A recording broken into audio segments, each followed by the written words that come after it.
Здравствуйте, вы смотрите «Якутия Лайв», с вами Ирина Ефимова.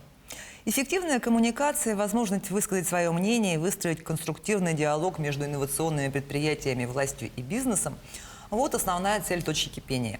Это такое особое пространство, которое дает шанс отработать командную игру, отточить стратегию и выработать новые решения консолидированно. На территории Якутии точка кипения существует уже 3 года. И о том, каких успехов достигла команда «Точки кипения Якутска», какие у нее планы на ближайшее будущее, нам расскажет сегодня программный директор «Точки кипения Якутск» Иван Степанов. Добрый вечер, Иван. Добрый вечер, Ирина. Давайте начнем с того, что «Точки кипения» – это проект агентства стратегических инициатив. И, может быть, поясним для наших телезрителей вообще, что это за пространство, для чего оно нужно, и зачем нужно было создавать в стране такие пространства. Ну, пространство коллективной работы точки кипения – это официальное такое название, достаточно длинное, и говорящее само за себя. Да? Пространство коллективной работы, то есть место, куда приходят люди поработать совместно подумать. А почему точка кипения и почему именно кипение? То есть это место, где люди кипят, вместе взаимодействуют, продумывают разные решения, разные идеи придумывают, да? Поэтому так называется. И агентство стратегических инициатив, будучи таким специализированным таким институтом развития человеческого капитала, общества, людей в нашей стране, создало такое уникальное место, куда может прийти любой человек, у которого есть идеи, желание что-то улучшить, что-то предложить. Да? Поэтому... И вот подчеркнем, что это абсолютно бесплатно. Ведь да, это на безвозмездной основе сделано для общества. Да, действительно, это так. И в каждом городе разные пространства. Но вот этот формат, он сам по себе как бы не просто появился. Предпосылками является проведение форсайт флота в России, в том числе вот в Якутии проводили не раз.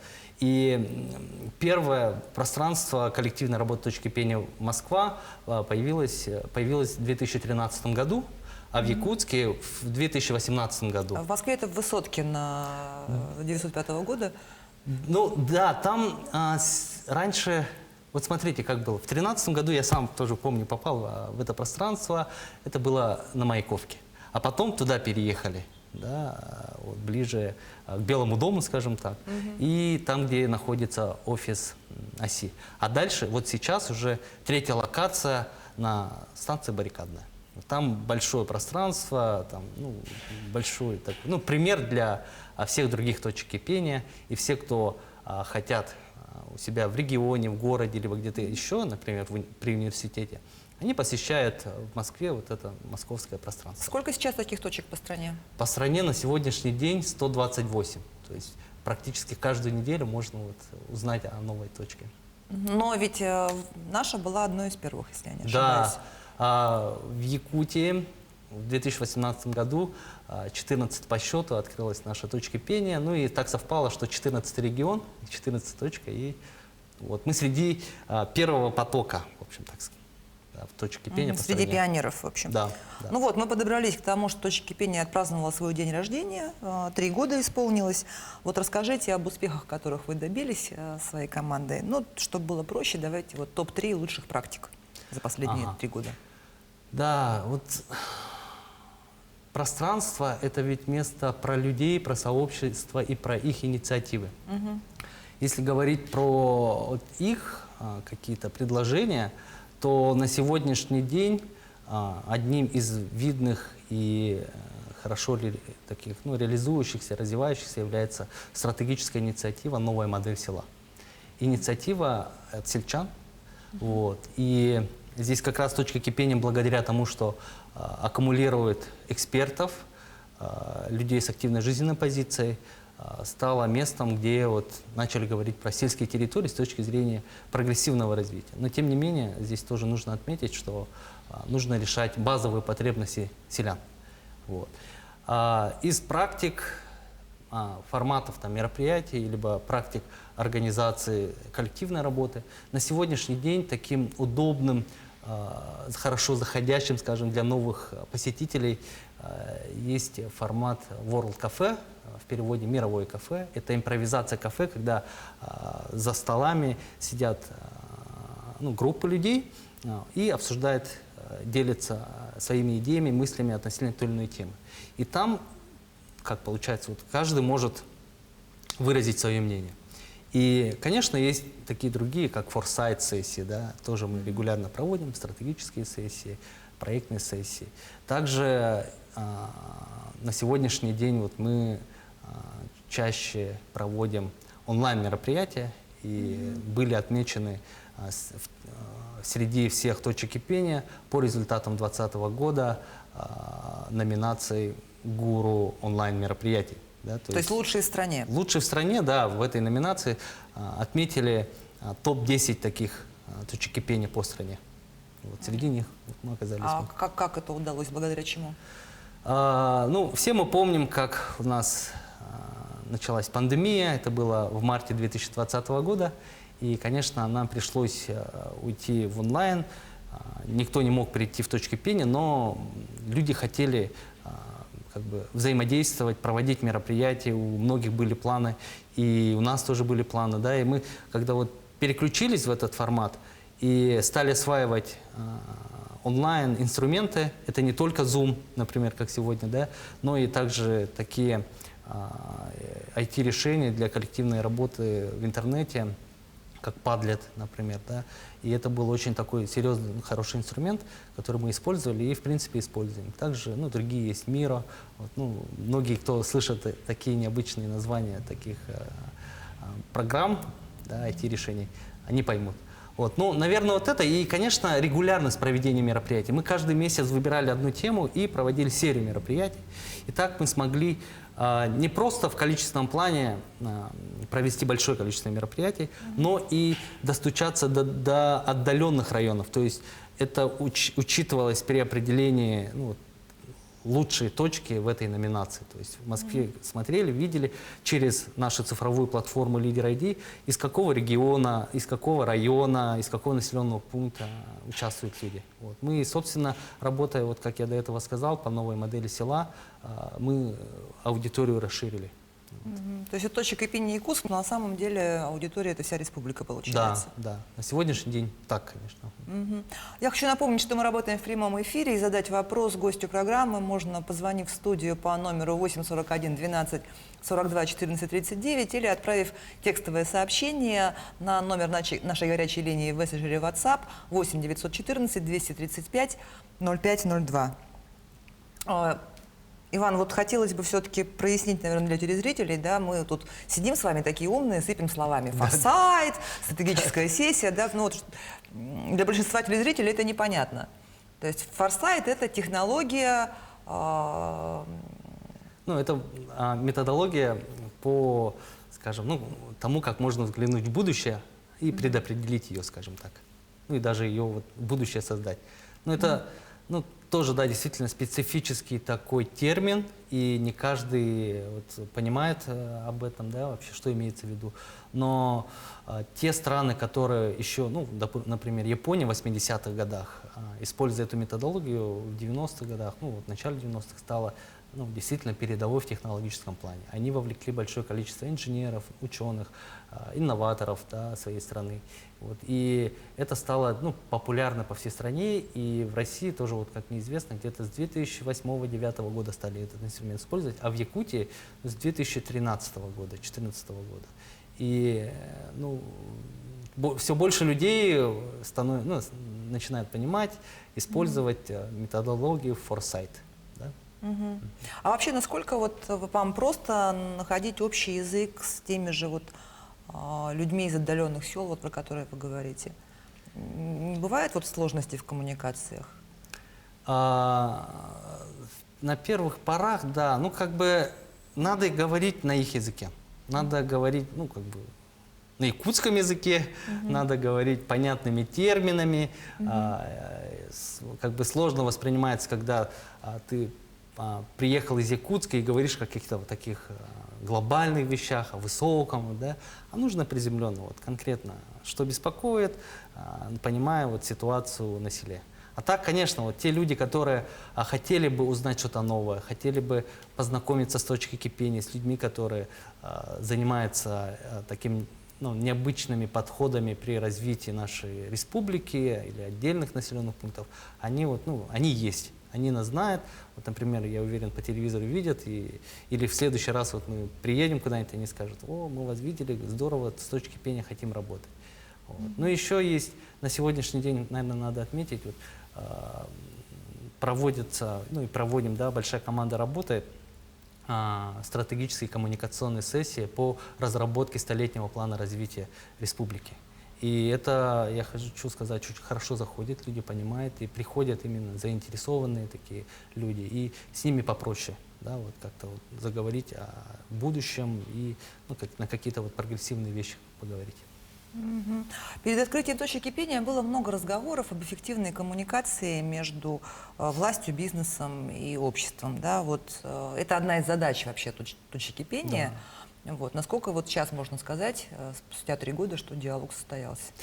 Ну, надо сказать, что с первых же дней открытия точки пения вот создает такие интересные коммуникационные такие мероприятия, где представители разных сфер деятельности и органов госвласти, муниципальной власти, бизнеса, общества, гражданского общества, медиа, да, там отдельное образование, каких-то вот профессиональных сообществ. Вот мы эту как бы, ну, свою миссию выполняем.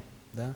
И сейчас это очень востребовано, и люди с большой охотой, ну, собираются действительно. Вот когда, ну, качественно подготовить, качественно проработать программу тех участников, которые могли бы принять участие, вот тогда, да, работает. Например, как мы вот 3 года нам исполнилось, мы внедрили новую такую сквозное направление. То есть тема, по которой работают точки пения, называется экология. Да? То есть оно сквозное, оно работает вот по другим тем направлениям, которые у нас есть. И мы смогли вот с теми с профессионалами в сфере защиты окружающей среды, экологии, да, собраться и вместе подумать о том, как же мы можем вот это развить и распространить, а именно экологическое мышление, экологическое воспитание, культуру. Вот, ну, как бы в этом направлении мы сейчас начинаем работать. Поэтому вот такие мероприятия, которые действительно беспокоят и общество, и там, где есть задача государства, там, где бизнес работает, вот это объединяет. То есть у нас, в принципе, получается это делать. Да. Ну, смотри, точки кипения, вот эта сеть по стране, да, это же не просто пространство физические, это, или инфраструктура для совместной работы. Прежде всего, это сеть людей, которые занимаются развитием сообщества. Вот кто сейчас проявляет самую активную позицию, старается максимально свой потенциал раскрыть? Да, Ирина, вот, как я сказал, треки развития есть, да, то есть основные направления. Там есть цифровизация у нас и развитие территорий для будущего, кадры и таланты для нового времени, технологический бизнес. Это вот 4 ключевых направления на сегодняшний, плюс экология. И по цифровизации, там, где вот пройти, да, ну, действительно много сообществ, и мы находимся в здании IT-парка, на Ленина 1, на 2-м этаже. Кстати, ну, любой желающий может прийти, посетить, поработать там как в коворкинге, либо провести мероприятие, либо посетить мероприятие. Но для этого нужно зарегистрироваться в системе Лидер ID, правильно? Да. Иначе не зайдешь. Да, это обязательное условие для всех, кто приходит в точки пения. И так через эту платформу, цифровую платформу Лидер ID, выявляется та критическая масса людей, которая, ну, действительно активна, которая что-то делает, и вот с ними можно потом дальше работать. Это некая такая деловая социальная сеть стала. А сколько вот в процентном соотношении примерно таких людей? Я вот помню, что есть такая точка зрения, что всегда в обществе есть 1% лидеров, да, и их нужно вот искать и выявлять. А вот по вашему опыту, сколько получается процент или не получается? Ну, да, у нас идет некая такая статистика, подсчет тех людей, которые зарегистрировались. У нас есть и уникальные, и не уникальные посетители. Да? В целом, то количество людей, которое на Лидер ID зарегистрировалось, вот на день рождения мы определили, что это 30 500 примерно вот человек. Сейчас уже, может, на 1000 больше стало. 30 тысяч за 3 года. За 3 года, да. Да, и они живут по всей нашей республике, но и также регистрируются те люди, которые приезжают на мероприятия в качестве гостя, спикера из других регионов. Либо же онлайн они регистрируются. Из Нет, других вообще это регионов. гораздо больше, чем 1% лидеров, если Да. брать Процентов соотношения. население республики там, за меньше миллиона, то... Да, здесь, конечно, ну, сложно, наверное, определить, что вот в процентном соотношении. Но, конечно, есть те, кто чаще всех пользуются пространством и проводят полезные мероприятия, где они проявляют свою лидерскую позицию. Да? И такие люди, они являются ядром точки кипения. У всех точек кипения есть ядерная группа. Это те люди, которые делает так, чтобы точка кипения функционировала. По трекам развития проводились соответствующие обсуждения, мероприятия, проекты появлялись. Вот. Также есть сообщества. Сообщества — это те, кто приходит в точку кипения, ну, как бы им интересно. Они вот рядом, они наша аура, вот, да. День рождения мы традиционно вот собираемся, отмечаем и чувствуем, что вот мы действительно сообщество. Вот. Поэтому те, кто в ядерной группе, это вот действительно те лидеры. И точка кипения, вот как отметили, про современные вот такие темы, про инновации, инновационное предпринимательство. Поэтому здесь мы работаем плотно с институтами развития в сфере инноваций, в сфере образования вот, и предпринимательства. Поэтому да, здесь мы видим на самом деле тех лидеров, которые вот на передовой стоят. Ну, если вот эти лидеры, это ядро, которое нацелено на результат, да, которые готовы двигаться и развиваться, это понятно. А вот как-то вы работаете с теми, кто еще не решил, какое направление он будет качать, еще не знает, там, какой результат? Да, ну, приходят люди, которые либо случайным образом оказались в точке кипения, либо они где-то когда-то услышали, и пришло время прийти, принять участие в каком-либо мероприятии. Они находят свое, либо они примыкают к существующим сообществам, да, и дальше профессионально, или околопрофессионально начинают в этом направлении развиваться. В последние годы, с прошлого года мы очень хорошо стали работать по направлению культуры. Да, почему? Потому что многие наслышаны, вот есть такое понятие, как креативная индустрия, креативная экономика. И вот культура и учреждения культуры, будь то это дома культуры, культурные центры, даже библиотеки, они вот нашли такой, смысл, наверное, да, работы с точкой кипения. Мы им помогаем в создании таких же пространств, на селе в основном, по опыту и формату точки кипения. Поэтому вот эти люди культуры, они сейчас себя очень хорошо проявляют. И к ним примыкают многие люди из села, которые не обязательно являются представителями сферы культуры. Но здесь вот, точка кипения — это же не совсем про конкретную какую-то вот сферу. Да?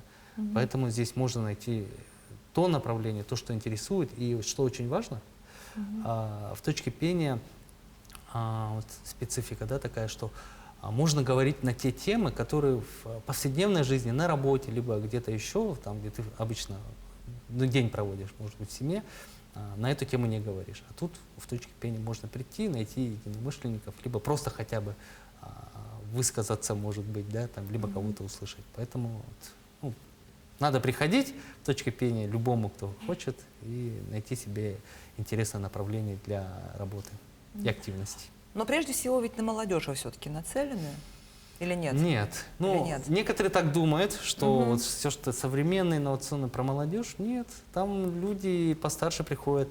Вот есть, например, школа третьего возраста, они тоже приходят, посещают. Сегодня, например, мы поработали, точка кипения проникает в разные такие области нашей жизни. Например, кто бы мог подумать, наверное, что вот ярые спортсмены, там, например, вот по боксу придут и вместе будут думать над тем, как воспитать олимпийского чемпиона. Да? Какие методологии можно использовать, как сделать так, чтобы спортивное сообщество, например, вот сегодня вот боксом мы поработали, как сделать так, чтобы были новые подходы, которые будут эффективно влиять на подготовку таких выдающихся спортсменов.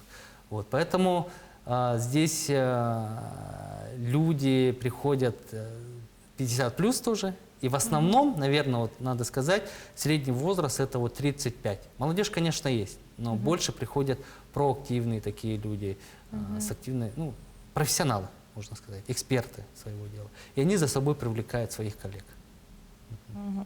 А как вы считаете, вот климатические особенности все-таки накладывают свой отпечаток? Вот, считается же, что народа Саха, да, в основном из-за климата и математический склад ума, и вот поэтому у нас много творческих ребят, поэтому у нас креативная индустрия, поэтому у нас кино, поэтому у нас IT, и вот как бы... Да, есть такое, мне тоже так кажется, что сейчас скоро наступит минус 50, а может и более, и находясь в помещении у себя, либо там собираясь с единомышленниками, не обязательно в точке пения, а где-нибудь там, ну, в кофейне, либо там у себя в офисе, вот приходится заниматься чем-то вот таким, что вот, ну, человек усидчивый, погружается в свое дело и вырабатывает какое-то, придумывает решение и потом даже реализует. Это есть. И еще мы все-таки регион, который находится вдалеке от центра, ну, то есть от Москвы, там, где происходят все передовые какие-то вещи, тренды возникают, да, тенденции такие, да, которые влияют на все регионы. Конечно, это к нам приходит, но чуть позже, как это правило, да. И здесь мы Ну, зато мы ближе к идентичны. Корее, где мировые тренды раньше зарождаются, чем в Москве. Ну, это Или да, там- да, Или там да. к Японии, Китаю.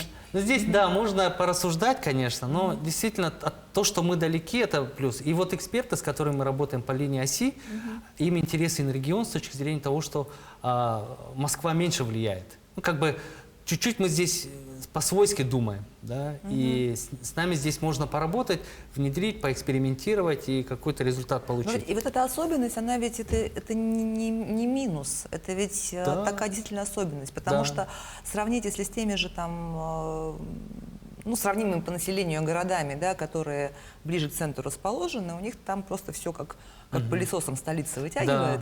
Да, конечно, это так. И я вот, что в голову мне пришло, скажем, да, вот Якутия, она же очень большая, там, да, мы все понимаем, сейчас мы не будем говорить, сколько там Франции, да, может на территорию Якутии, ну, как бы войти. Есть Арктика, арктическая Якутия, да, отдаленные населенные пункты. Конечно, там жизнь другая, да, но таланты есть везде. И вот очень важно работать с талантами.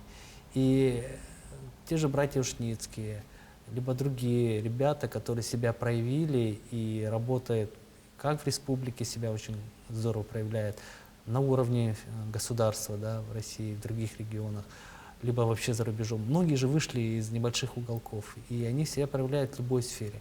Я думаю, что здесь еще важно сказать про пассионарность наших народов в Якутии. Пассионарии — это люди, которые относятся к своему делу со страстью. Это могут быть ученые, творческие люди, да пусть даже спортсмены, люди, которые любят свое дело. И нам вот эта климатическая вот эта особенность, она подстигает такой работе. И мы засиживаемся, опять вернусь к началу своего вот этого, на этот вопрос. Мы погружаемся в это, нам это нравится, вот мы потом уже обязательно какой-то результат показываем. Поэтому климатические условия точно здесь имеют значение. Да. Я так понимаю, что чтобы провести мероприятие на вашей площадке, нужно быть зарегистрирован на платформе. Да. Вот я зарегистрирована, я просто создаю, там, вот хочу там, провести лекцию, я не знаю, подаю заявку, да?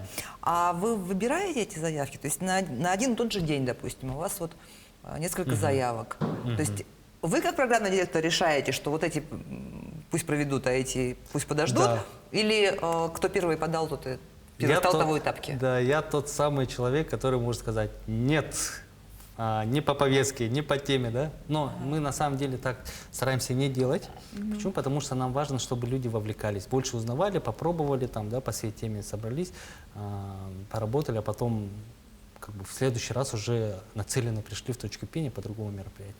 Да, на лидера ID нужно быть зарегистрированным, но это можно сделать потом. То есть вначале подается заявка, там можно через, вот часто бывает, пишут нам через Инстаграм, вот, через наш профиль tk.якутск, либо же те, кто там находят наш контактный номер телефона, они обращаются, мы объясняем, администраторы там объясняют, что нужно сделать, какие-то определенные формальные вещи там выполнить, задачи.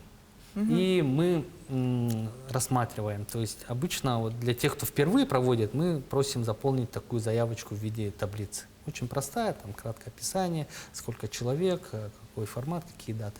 А потом смотрим в нашем графике, свободно ли помещение в то время, в тот день, когда они хотят, заявители хотят провести.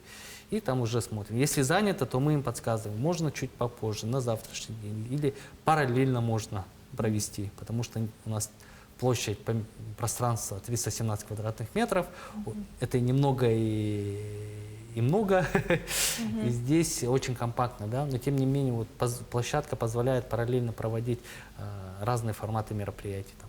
Сейчас, конечно, ограничения, мы вынуждены там, тем, кто хочет прийти поработать, сказать, что извините, до 30 человек можно собраться. Вот. А так можно за раз 200 человек, 150-200 может находиться в точке пения на разных вот этих. На разных площадках. Да, площадка. Ну, внутри там зонирование у нас идет. Вот, поэтому да, очень функционально. Ну вот вы сказали, что с пандемией все перешли в онлайн, а сейчас как это происходит? По QR-кодам пускаете? Ну, смотрите, Или все еще все в онлайне? Нет, мы пускаем, смотрим на... Ну, QR-код тоже проверяем, но надо сказать о том, что онлайн-мероприятия ведь они не очень... Ну, то есть люди больше хотят видеться, встречаться вот вживую, да? Мы вынуждены ограничивать, и в небольшом количестве очень эффективно могут прийти поработать. Вот. Поэтому ну, как бы мы в принципе-то, конечно, за то, чтобы люди действительно приходили вживую, поработали. Там нам самим так интереснее. Много сейчас работает команды, стартапы, либо там, люди разных креативных проектов, они приходят, либо самостоятельные предприниматели, и не только инноваторы, они приходят, работают в коворкинге, то есть место, где офисное помещение, грубо говоря, используется как такой, не совсем офис, но место, где можно вот как в офисе прийти поработать. Мы всегда рады тем, кто приходит на офлайн такую, да, площадку, на мероприятие или просто поработать. А так онлайн тоже проходит. Мы обучаем, мы вот сельские пространства создаем, тоже по опыту точек кипения, тоже сеть.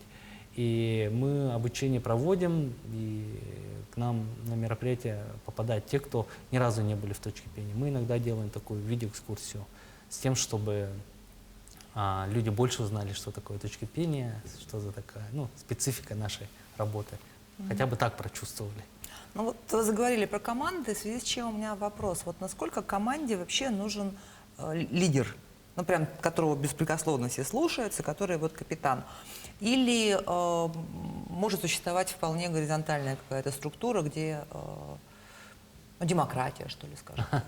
Ну да, такая самоорганизующаяся да, вот про это много система. говорят в последнее время. Да, действительно, есть такое понятие, как бирюзовые организации, это организации будущего, где нет иерархии, либо нет там четкого разделения, там все, ты должен занимаешь это, ты должен только этим заниматься.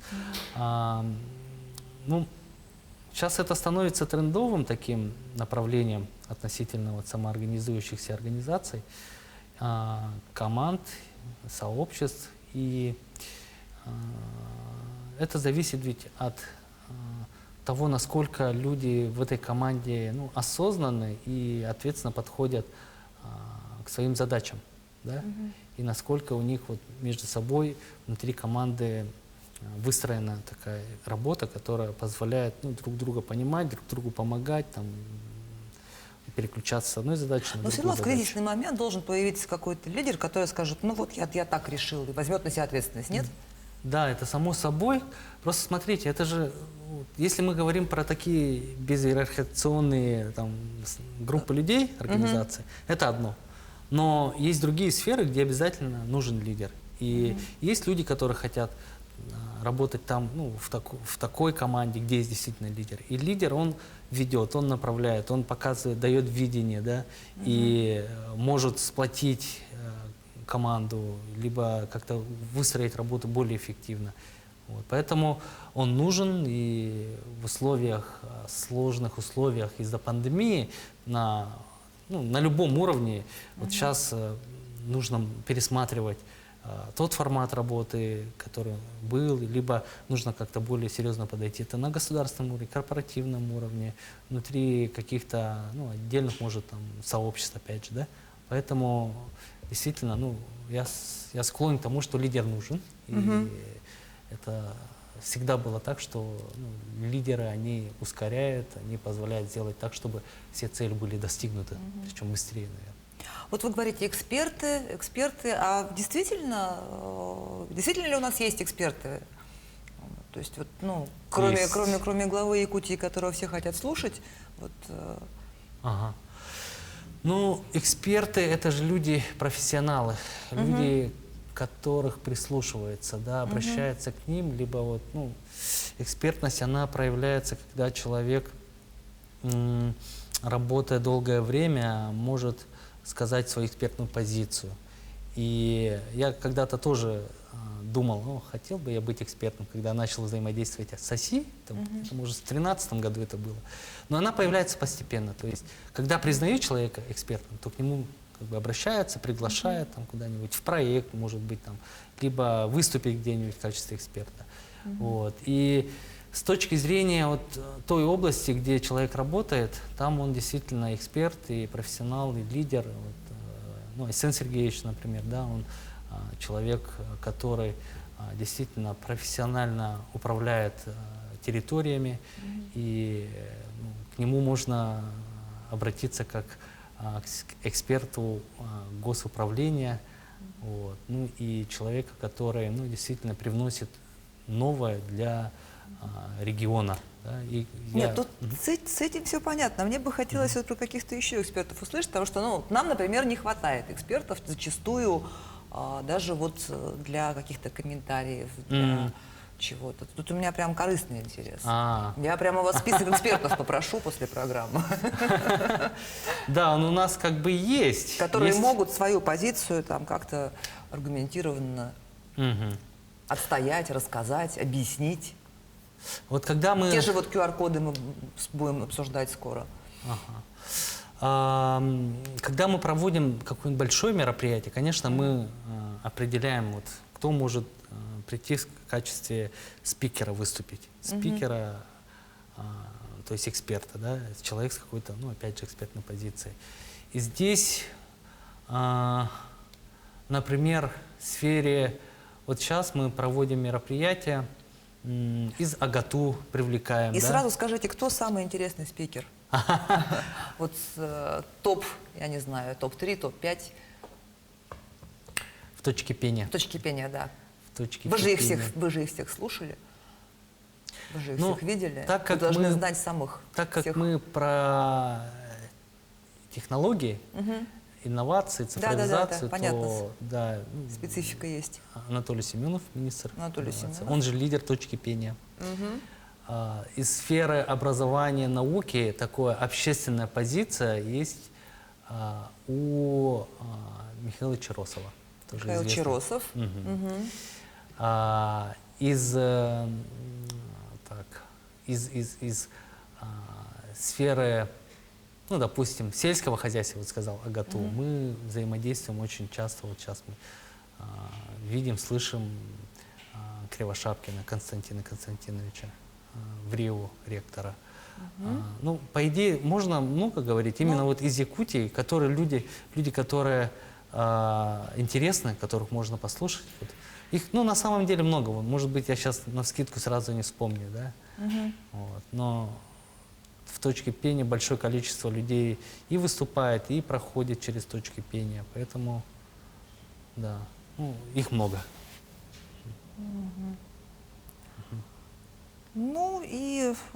Что ж, про номинацию Digital Guru вы уже рассказали. Я желаю успехов вам, вашему пространству, новых людей, новых идей. Пусть точка не перестает кипеть. Это была программа «Якутия Лайф». Меня зовут Ирина Ефимова. Смотрите нас по будням в 19:15. Расскажем, чем живет Якутия.